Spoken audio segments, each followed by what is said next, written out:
Plus, early voting kicked off today in New York and New Jersey. The three candidates for New York City mayor and the New Jersey gubernatorial candidates have hit the campaign trail hard as we inch closer to Election Day. Good evening, everyone. I'm Tanya Rivero. Joe is off tonight.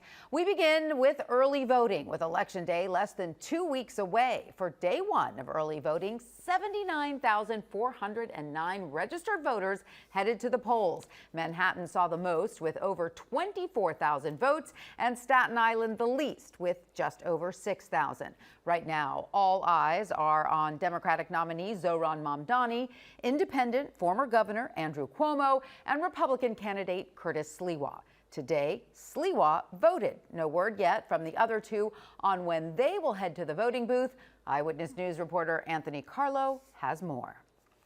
New Yorkers ran to the polls on the first day of early voting, as if this race lit a fire under them. Curtis, Curtis, Curtis. The Republican candidate, Curtis Sliwa, cast his ballot, putting any doubts to bed. Today, it should be the last time we hear that Curtis Sliwa should drop out. The former governor, Andrew Cuomo, on the independent line, had a fire to put out, accused of stoking hate after an interview with Sid Rosenberg on WABC radio, in which he questioned Zohran Mamdani's ability to lead if there was ever another 9/11. Can you imagine Mamdani in the seat?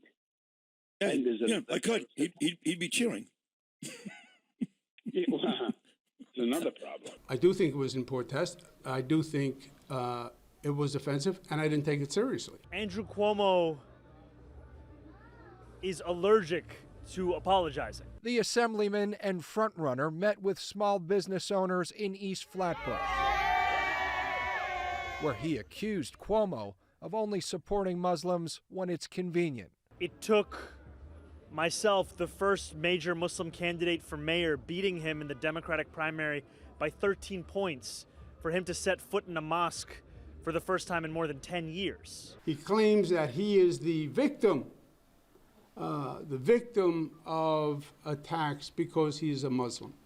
Nothing could be further of the truth. He is not a victim. He is the offender.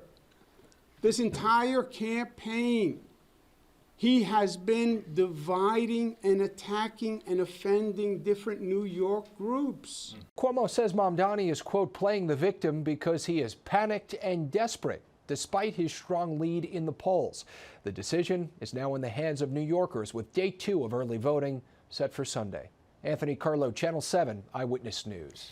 And if you are still undecided and looking for more information about the candidates, we have comprehensive profiles on each of them on ABC-7 NY, so check those out. Early voting has also started in New Jersey, where voters are picking the state's next governor. Republican Jack Ciattarelli was in Bloomfield this afternoon greeting voters. 4 years ago, he lost the race to incumbent Phil Murphy by about 3 points. This time around, he is exuding confidence about a victory. It's time. It's time. In 10 days, in about 11 hours, we're going to declare victory. We're winning this race. Democrat Mikey Sherrill spent her day a little farther south in the state. Pennsylvania Governor Josh Shapiro made 2 campaign stops with her. Making a reference to her days as a fighter pilot, she posted online, "Let's land this thing." And if you plan to vote this weekend, here are the early voting hours. In New York, polls will be open tomorrow from 9 a.m. to 5 p.m. And in New Jersey, polls will be open tomorrow from 10 to 6. Early voting continues through November 2nd.